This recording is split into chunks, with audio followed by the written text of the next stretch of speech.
It was nearly midnight when Daniel spotted the old woman by the side of the road. The storm had rolled in fast, lightning splitting the sky in jagged streaks. Rain hammered against his windshield, and the desolate highway stretched endlessly ahead, swallowed by darkness. She stood hunched near a mile marker, a thin, frail silhouette against the storm. Her shawl flapped wildly in the wind, and her silver hair clung to her wrinkled face. She had no umbrella, no coat, just a desperate, pleading look in her eyes.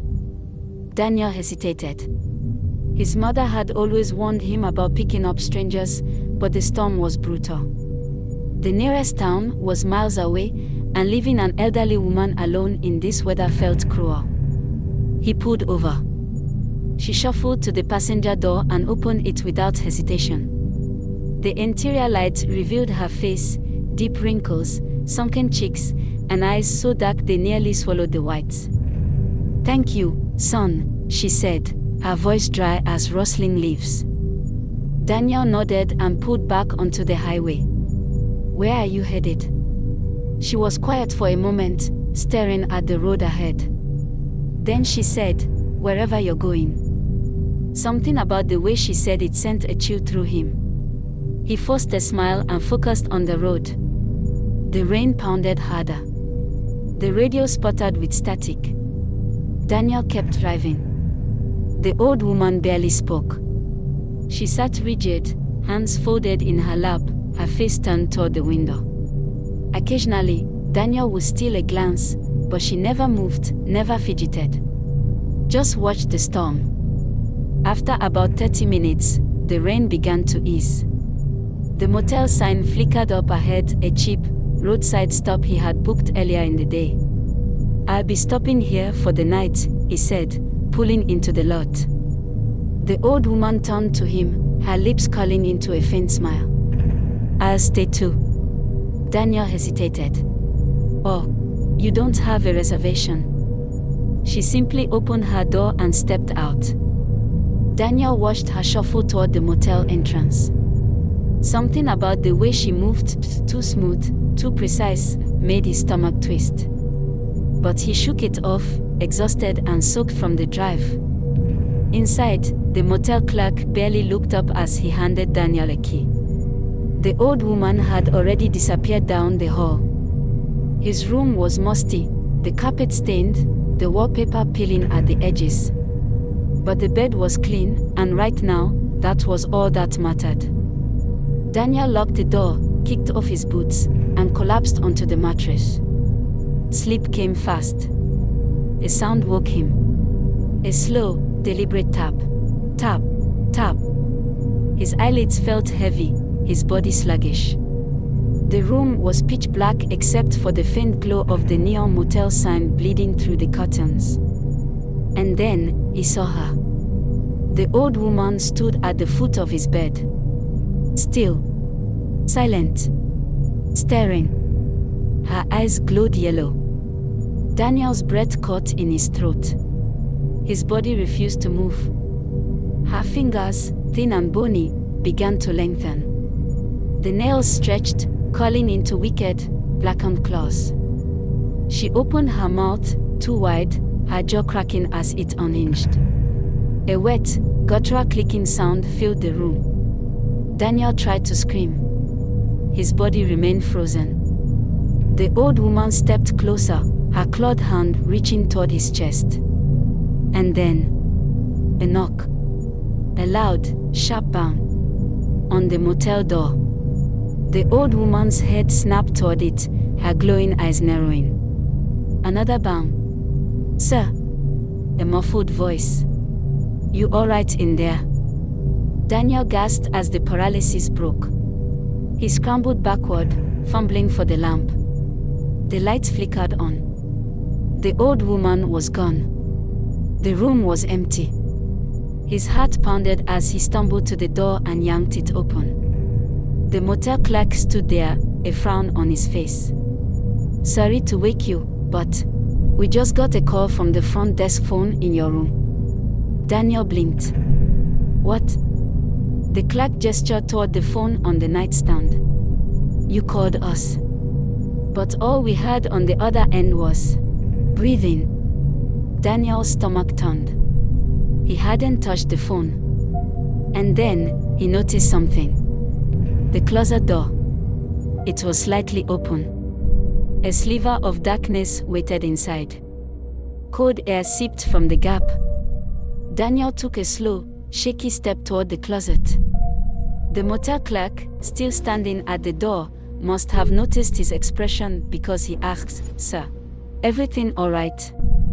Daniel didn't answer. His breath felt trapped in his chest as he reached for the closet handle. The air around it was colder than the rest of the room, like standing near an open freezer. With a deep breath, he yanked the door open. Nothing.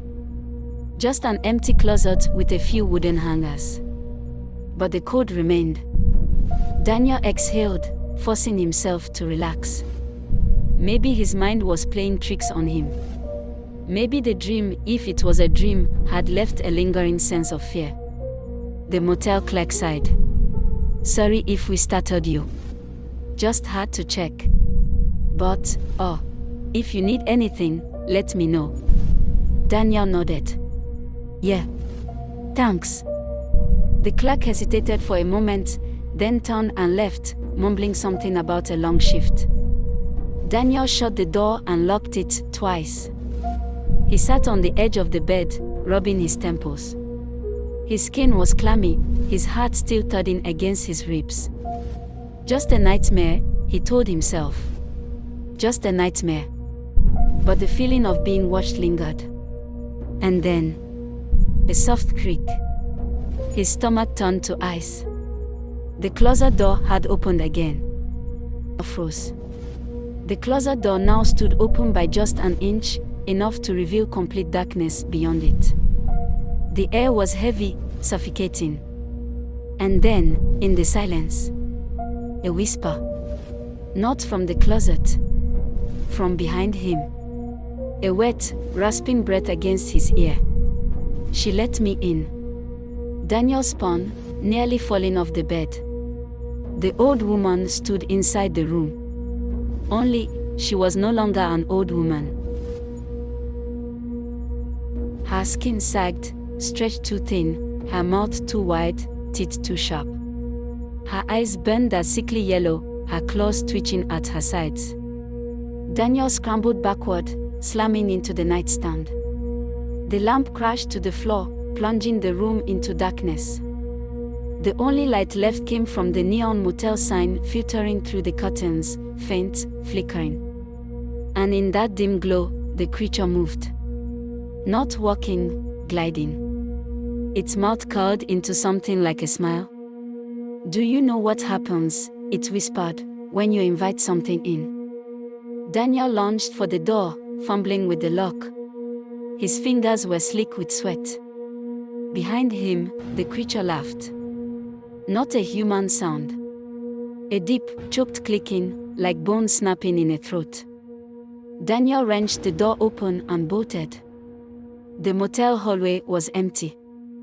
The air was thick and wrong, the lights overhead flickering as Daniel sprinted toward the front desk. He slammed his hands down on the bell. "Hey! Someone! Call the police. There's something." The clerk appeared, eyes half-lidded with exhaustion. "Sir, what's wrong?" Daniel whirled around, pointing back toward his room. "There's something in there. In my room. Something." The clerk frowned. Slowly, he turned to check the monitor showing the motel's security feeds. His brow furrowed deeper. "You're in 209, right?" Daniel nodded frantically. The clerk pointed to the screen. Daniel's stomach dropped. The feed showed the hallway outside his room. The door was wide open. The room beyond it was dark and empty. No woman. No creature. Nothing. Daniel shook his head. "No, she was there. I saw her. It wasn't human. The clerk sighed. "Sir, 209 has been empty all night." Daniel's breath hitched. What? The clerk turned the screen toward him. You checked into room 207. Daniel's blood turned to ice. He turned his head, slowly, toward the hallway. The door to 207 was open. A low, rasping clicking sound echoed from inside. And then, a whisper.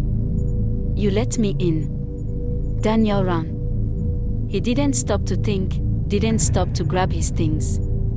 He sprinted out into the parking lot, his car barely visible under the flickering streetlight. His hands shook as he fumbled with the keys. The air around him felt heavier, the night pressing in like a living thing. Finally, the engine roared to life. He peeled out of the parking lot, tires screeching against wet pavement.